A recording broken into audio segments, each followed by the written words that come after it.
Hello and good morning. This is Rupa Zaman and I have been a member of the Living Connected team for last 9 months, helping seniors with their digital devices.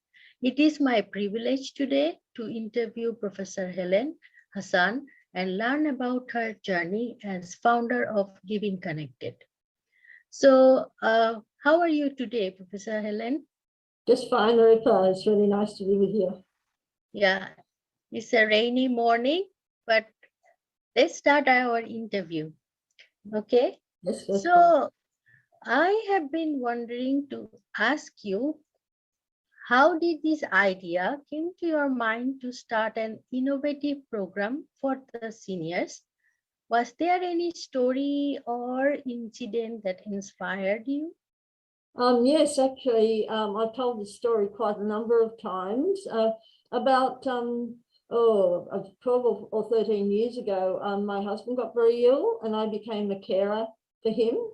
And it got to the stage where I was more or less at home with him most of the time. We couldn't go out and we didn't get visitors. And I was using Skype I was still able to supervise my PhD students and so on. But I realized how isolated someone would get in that situation, particularly older people who didn't have the technical knowledge to use something like Skype or to buy their goods, food over the internet, all those sorts of things that I took for granted. I knew there were a lot of older people that just couldn't do that and were very cut off from the rest of the world. So once my husband went into full-time care and I was able to do things, I began to do some research on how older people were using the technology. Looking at what other people were doing and other problems people were having, I really thought that doing something like this was going to be important. So that's what began it all. That's excellent. What a story. So what were your initial steps? How have you transformed your idea into a reality? And it was a little bit of luck that when we started to do the research, myself and a couple of colleagues started to do the research, we went to an aged care facility that we knew, and they said, we'll let you do some research, but you're not allowed to interview people. You're not allowed to do focus groups. So we decided that what we would do is called action research, where we actually started to do what we thought was needed and see what happened. So we started a group at this aged care facility and invited some of the residents just to bring down their devices and see what it is they wanted to do and so on. And the more we did that, the more we realized that this was more popular with the residents than having classes or going into classes at the local library. That just having there were 3 of us, I think. We just used to come down and we'd help them with whatever devices they had. And so it became a model, I guess, for what we gradually started to do. We published the research, it was popular. What we were doing, it was successful. A lot of the people had learnt to do things on their devices. And so it was about 5 years ago, we decided we'd try and actually do this at other places as well. And actually the place where we started is still going. We still run classes there. So we just, instead of doing it as research, we did it as an activity that in aged care facilities, and then it spread to some community centres and so on. But that model of just helping people with their own devices with what they wanted to do was really benefiting their lives in 3 ways. They were becoming more independent, which is what I thought was important. They stayed connected to their families, so they were able to use that, and they could find things to do online when they were in care. There was not much entertainment. They could learn a language or play a game or watch videos, watch TV and so on. So they found things to do with the technology. So that's sort of what happened. And it must be so amazing that they were having some device and they don't know how much fun was inside the thing until they're learning. Yes, yeah, Yeah. and that was important to make it fun, because a lot of older people got very nervous when they tried to do things with their devices. They didn't have much confidence and so on. So finding fun things to do. So if we started with a new person, we ask them, you know, what do you like doing? What do you want to do? Some would want to contact family. One lady said she liked playing golf. And so we looked up some of the golf courses near where she used to live. Oh, yes, that's where we played. I know those people. And so, you know, she got interested that way. So we've got lots of stories like that of encouraging people to have a go and do something that really is of interest to them. Oh, awesome. So when you were starting the project, so did you had any funds, or you started with your own funds? Well, we didn't use our own funds. Initially, we got some research money. So before we actually started to do it as an ongoing activity, an ongoing organisation, we had some research money which we used. So that gave us some support to do do what we were doing and practice and so on. Then when we decided that we just wanted to go out and do this because it was a good thing to do, we looked around for money for that.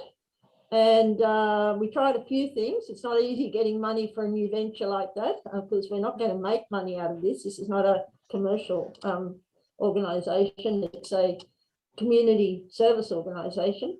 And we eventually got accepted by the I Accelerate business incubator. And they said that we could go there.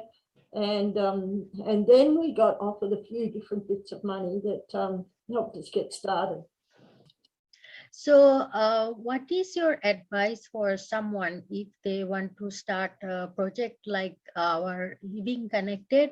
Like, what are the approval process or the permissions they need to acquire? Okay, so I'm talking about here in Australia. So I know the situation here. You've got lots of different options. First of all, it's good to have a bit of a team. So I was lucky to have two colleagues who were like me. We both all studied information systems. We're all familiar with technology and we're all teachers. So we got together and looked at what we could do, what we wanted to do. One thing we didn't want to do was to put our own money behind this. We wanted to be an organisation that we could work together, and it was good that we worked with the incubator at the University of Wollongong, because they gave us some advice. They were very good at advising us on how to set up an organisation. So they suggested that we set up a company, but limited by guarantee, which means you didn't make a profit, you didn't have shareholders or anything like that. And you could register it as a not-for-profit organisation, and then that gave you a whole lot of structure around which to organise something that was similar to what we wanted to do. So we registered that, and with the sort of status of being a resident at the business incubator, that gave us a lot of credibility of people. So if we went to somebody and said, we're a business, we're registered, we're mentored by the experts at the incubator, and then they took notice of us. So we went to talk to aged care providers, community organisations, and arranged, with them we say, look, this is what we want to do. And they said, oh yes, we'd be interested in you doing that. They usually didn't bother charging rent or charging anything if we went and ran a weekly session down at the community centre, or came into the aged care facility, they just advertise it for us. And so we gradually, we built up our customers or our clients at the same time as we took on board volunteers and helpers that were going to help us. So, so we have to get insurance. So insurance is important. If you're getting people to, get together and do something, you've got to have public liability insurance. And if you're giving advice to people, you've got to have professional indemnity insurance, because that says that if you give advice, then it's in good faith. And if something doesn't work out, they get a virus on their computer or something like that, we've done our best. So we've got insurance against things like that. So we had to worry about insurance. And then the most important thing that we had to do was to get someone to work as our administrator, to keep, that's, we want to do all the helping, but we really do need somebody to be the person that keeps in touch with all the people that are working with us and books the centres and does the advertising, keeps records. So all that sort of thing was set up. But other than that, we just talked to people, found out what they wanted. We found all the different centres that we were setting up were a bit different from each other. We negotiated how, we want to do this monthly, or somebody else wanted to do it weekly, or somebody, we decided that we'd be guided by what our partners. So we developed these partnerships with a lot of different organisations. And we call ourselves now, rather than a company or an organisation, a network. We like to think of ourselves as just a network of people that all want to do the same thing, but maybe in a different way. And that's worked really well, so that we've managed to get people to work with us. Some of them become quite independent, others still sort of organised through us. And it's a way of just spreading the idea. The main thing is to, be guided by what the clients want and need, rather than us tell people how to do things, and to concentrate on things they want to do with the technology, not on the technology itself. That's one of the really guiding principles, to, ask them, well, what do you need to do? They maybe want to do their banking online, or they maybe want to learn how to play chess, or whatever it is. And so we concentrate on doing something so they get a sense of accomplishment and a bit of confidence. Just telling people you've got to learn how to use your iPad is not very inspiring for a lot of people. They say, well, why would I use it? We've got to concentrate on that. So that's become very important as well. So I was wondering, in your journey, you may have faced some challenges, or you have some very good memories. Would you like to share with us? Well, I could go on all day, Rupa, with some of the good stuff. The one thing that's been difficult is to balance the number of clients and where they are with the helpers and team members that help them. So we thought about whether we have them make bookings, but that was going to be a whole lot of work for us. So we decided that we'd just make it drop in, no booking, just come if you can. So we never knew each session how many clients would turn up. And so we had to get used to the session at this place. Usually there were about 8 people would come, so we'd get 3 or 4 helpers to be there to help. This one, only 1 or 2 come, so we just have one person would go along and help them. So getting that balance was our biggest challenge. But the best things that happen are, when the people we help say, look, this is wonderful. We didn't know we could get help like this. We never thought we would use the technology. The gratitude and the good feelings that our clients have, but also our volunteers. But sometimes we've had a session that goes for an hour or an hour and a half, And at the end, you know, one of the new volunteers said, oh, I've never felt, you know, that I'd done anything so good with just the little things I know about having to use my phone, helping somebody else to do it. They feel a sense of accomplishment and that they're doing something worthwhile. So that's often, and then the one story that I tell is one lady used to come along every week and get help. And then one day she came along and she had a problem that we didn't know how to fix. So we just Googled it. We showed her what we're doing. We're going to Google the solution. So we found the solution on Google and showed her what to do. And she said, well, I can do that. I can Google all the answers to my problems. I don't need to come anymore. We do see her occasionally, but, you know, she learned how to teach herself. She learned how to get enough confidence now that she could keep using her device. And if she came across a problem, she could solve it herself. I fully agree.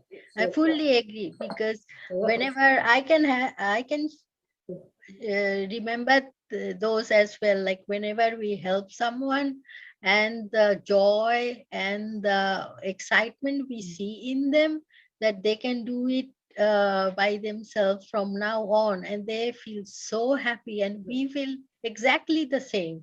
Yeah. That a little thing can make someone so happy. Yes, it doesn't have to be much. It's just a little thing. Yes, being able to download the photos of their grandkids, exactly, and watch them and so on, whatever. Yes. Yeah. And they show their excitement just like the young children. Yes. Wow. Yeah. Thank Well, you. I can do it. Yeah.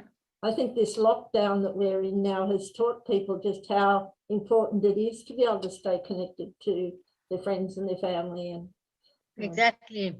yeah. Exactly. Yeah. So what would be your advice to someone if they want to start an organization like Living Connected? Okay, so get you need to have a few people together. You can't, you know, you normally can't do it just on your own, but start small. Just start to do something.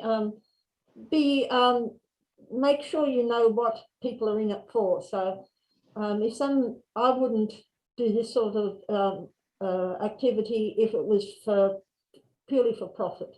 I think that, you know, if we could make money out of helping seniors, I guess there are some organisations like that, but I certainly wouldn't do that myself. And I think, you know, be sure what the purpose of what you're doing is for, but both for your clients and for the team who are serving them. And then it all can come together, and then form partnerships, so that, you know, if you work with an aged care, there's a very big aged care facility here in Wollongong, the IRT, and Warrigal, they're the two biggest ones. We've got really good partnerships with them. And every now and again, they will ring us up and say, look, can you do this with us? Or we'll have some funding and say, look, we've got some money. Would you be interested in working with us on a separate project? It might be helping people at the moment to use the QR codes and so on that they're having to use in lockdown, or download their vaccination certificate. Will you come and show our residents how to do this? So they go make suggestions, or we say, look, you know, next week is Get Online Week, and we told a few places, well, what we want to do is really help them to get all the skills they need on their devices to overcome the challenges of being in lockdown and so on. And that will attract people. And we've got 3 or 4 places that are keen for us to do that. And so, you know, start with a purpose, an outcome, and then form a team and form partnerships. And if you actually are very friendly with the clients, they're your best advocates, they're your best publicists. Exactly. So make them feel at the end of every session happy and they've accomplished something. Then they'll go and tell their friends and so on. And so with partnerships and a sort of friendly way of doing things, you don't need a lot of financial support. You know, it just all works because people come and help and so on. And you know, if one of the places you're at, people lose interest, you know, just say, okay, that was a learning process. Somewhere else you go and it becomes very popular, just be guided by what people want and who wants to get involved. And you know, your reputation will grow and Yes. and you'll accomplish something. So And yeah, so the most unique thing I felt is that no one has to buy anything, and you don't need to have a big computer setup. It's everyone can come with their own device, and they can learn how to use it and make the best use of it. So this is so cost efficient program that anyone can start. And if we have great volunteers who want to spend time, we don't need nothing at all. No, and it's one of the things we found from the research right at the beginning was that it's much better if people learn to do things on their own device. Exactly. If they use a different device and then have to go and try and work out how to do things on their own device, then they usually have trouble. But if they they can use their own device, then they're confident and they can go and practice on their own thing. What to do. So it's very worthwhile. Yeah. So I think this discussion of ours and your guidance, whoever will watch our video, our interview, I think they will be benefited, and they can also start something if they follow your guidance. So I thank you, Professor Helen, for giving us time and share your wonderful experience and all your challenges and good memories.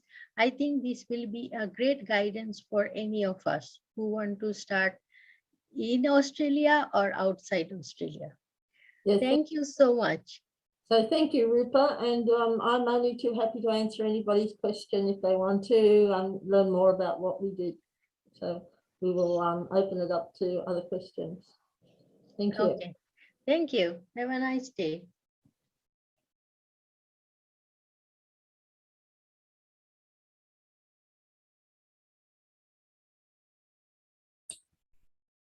We will open it up to other questions. Okay. Thank you. Have a nice day. Rupa, I think you'll have to turn your phone down.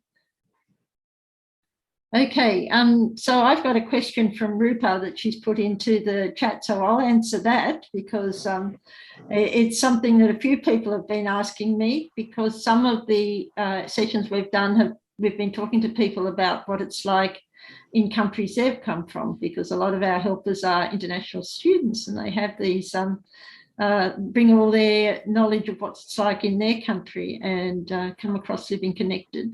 So Rupa's asked me, do we have a plan to start organisations in other countries, and what sort of plans that we have?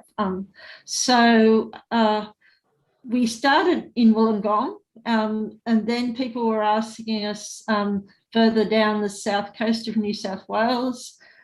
People, and we've spread there, we've spread up into the Highlands. So we're sort of used to moving into further and further distant places. And it's only when we started to talk about what we would do with some of these discussions is that people have been saying, well, could we do this in Bangladesh or in India or in some other countries?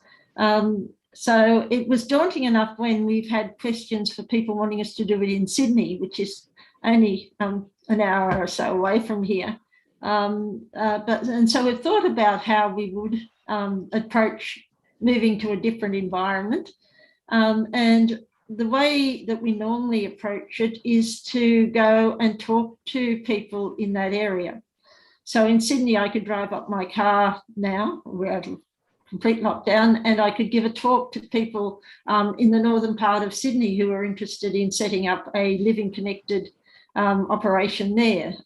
So what we would need for that is to have some local people on the ground. We could give them advice, but then we'd have to develop a new small team there to look at how things would work, where they would meet, how they would get clients? Is there a demand? Those sorts of things. So I guess we could apply that to somewhere else. If working on Zoom and doing things virtually in lockdown for so long has taught us anything, that there aren't geographic boundaries necessarily here. So one of the things I hope in talking to Rupa, and we have 3 of our helpers are from Bangladesh, and they've been talking on this Zoom streaming today, and we'll again tomorrow. If they're interested in doing things there, there's no reason we can't do it. We could talk to them. We'd need someone there who would be our, the driving force there. We would give them as much help as we can. We could certainly show them what we do and see what the need is there, meet with them often, and I'm sure it would work. The only thing that I'm a little bit would want to find out, I guess, if we're going to some different culture, is that I know in Australia, and I think, Rupa, you were talking about this earlier today, that a lot of other countries, the younger people are a bit more ready to help their, well, not necessarily the parents, but the grandparents with things. So is there already a process going on where, there are younger people helping older people, and in turn, the younger people learn from the older people. So they've got that happening already. So we build on that. We'd say, well, one of the things we did try here last year was an intergenerational program where we got high school kids to come in on Zoom and learn to help some of our seniors. And what we did was to encourage those high school kids to talk to the seniors a little bit about what life was like before social media, before mobile phones, even before television. I can remember before television started here, and things were very different in those days. So that intergenerational connection, if it's there already, that's certainly what we would build on, and see whether there's some way we could hold some training for the younger people, just to give them an idea of some of the techniques we know of helping older people, to look at ways in which you could have mediated sessions. Someone could come along and run things as a group, where sort of a group gets formed and then continues to work on. So we would be definitely interested in helping people, but what we've done on the ground here virtually is, in most places we've found local people, local ideas, local things that exist already, and helping people to build on those, going and talking to them, giving them advice, telling them about the way we've done things. So yeah, it'd be really interesting, and we'd start small. We wouldn't try and go global overnight. We'd probably just build on some of the connections we've got now with people like you, Rupa. So we've got quite a lot of people, international students here at the university who are helping us, because they're not allowed to go home at the moment, but they will go back soon. And I think the experience they've had with us would give them a great head start if they wanted to start something off in their country. But you'd have to see what was there already, and then just how it would work. I imagine even in different parts of India or different parts of Bangladesh, things would work differently anyway. So we'd start somewhere small, and if it works, it doesn't. If it doesn't take off, then we've tried and we've learned something, and often the doing of it rather than the outcomes is what we really enjoy anyway. So anyway, that's about as far as we go. Actually, not only the seniors, I think having the smartphone in hand and using it fully, like 80% of it, how it works, And what are the funds are there inside? It is actually a learning for many, not only the seniors, Yes. And I think this is a big opportunity where living connected volunteers, we can go home and we can start with your assistance. Well, we've got two, they talk about two different types of people in the world today, those that are digitally included. So they know enough to take advantage of all the things that are offered through digital devices. And then you have the ones that are digitally excluded. And there are three main groups of those who are not in an area where there's good connection, they haven't got the technology, so there's a technology issue. Then there's also a cost issue that some people can't afford things and it's not high priority. And then the third thing is the skill level. And we try to help actually with all three. We provide a lot of secondhand laptops and we've had tablets to give out to people who couldn't afford to buy them themselves. We show people how to use hotspots on their phones so that even if the local provision of Wi-Fi doesn't work very well, they can do it. And then, of course, the skill level is probably what we mainly try to. I think if people know enough, they can then understand what they need and they can ask for help. But a lot of people don't even really know where to start, and that's where often that we get going. So that applies to all ages. Yeah. Yes. I want to thank Corina. She has been providing us very encouraging words and comments.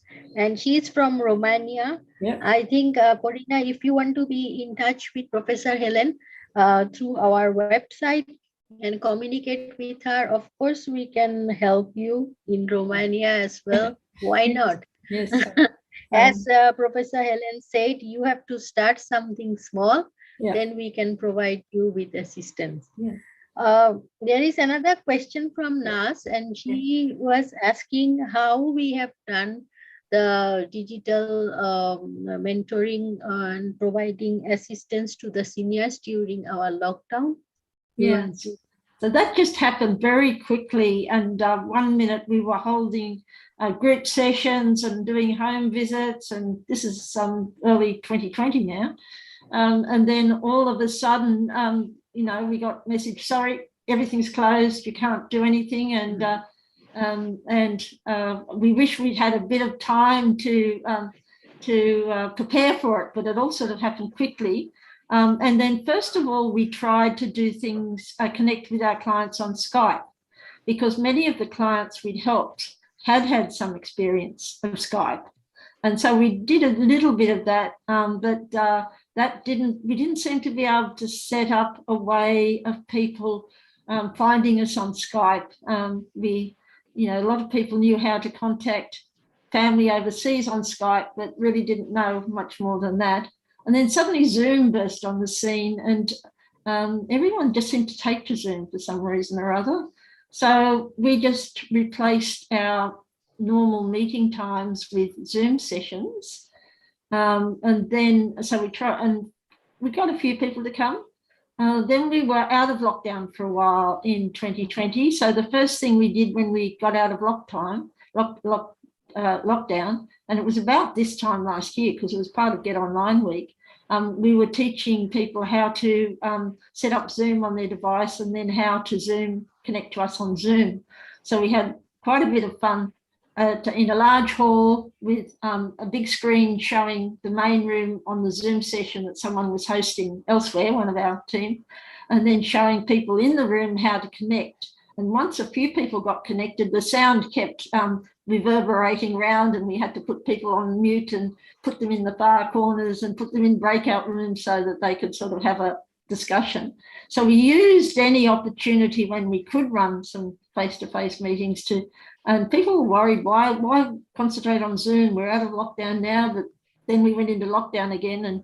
And so that went on. And the good thing about being on Zoom is we have connected with a lot of people that aren't in our area. So we got someone from north of Sydney, up in the Central Coast, joined one of our meetings, and then someone in the Blue Mountains got on to it. So we got a few people to connect with Zoom. And we're going to continue doing Zoom sessions even when we get out of lockdown. So we're starting now to resume some face-to-face sessions. But then the biggest surprise of all was when Alden dropped in from India. So we got this person join one of our Zoom sessions who wasn't obviously a senior. And so, and he said he was in India, and he had heard about us because one of our helpers had gone back to India and told him what was going on. So he's now joined us, and we had a bit of a hiccup last week because Alan didn't realise we'd changed to daylight saving time, so he missed the session. But he's very interested in telling people there about what we do, and for getting me to give a talk to some of the people where he works about it, because a lot of companies are very keen to do some community work. They just often don't know how to go about it. So you know, I've been really run off my feet. I'm looking forward to a break this Christmas time because you know, we've been really quite busy because we've had to do a whole lot of extra work. People are looking forward to getting out of lockdown, but we've learned a lot during lockdown that will continue. And this set of streaming through our YouTube channel, or what we've put up on our YouTube channel, has been another activity, because the other thing that I was worried about in lockdown is that there wouldn't be so much work for our helpers to do, and they might all leave us, and we go back face to face and we wouldn't have any helpers left. So I don't know whether they've realised this, but I've been encouraging them to make videos and to try this streaming and doing different things just to keep them interested. And we've learned a lot of things. Certainly our YouTube channel will continue. We'll just see how this works, and we might get requests to do things. We've tried to do, we always try to do something different from everybody else. So a lot of times on YouTube, you can get onto a YouTube video on one person is telling you how to do things. What we thought we would do is have some discussions and then allow people to ask questions and see if that's something that is a little bit unique, and then we'll see how it goes. So we've been busy in lockdown, and we've learned a lot of things. Yeah.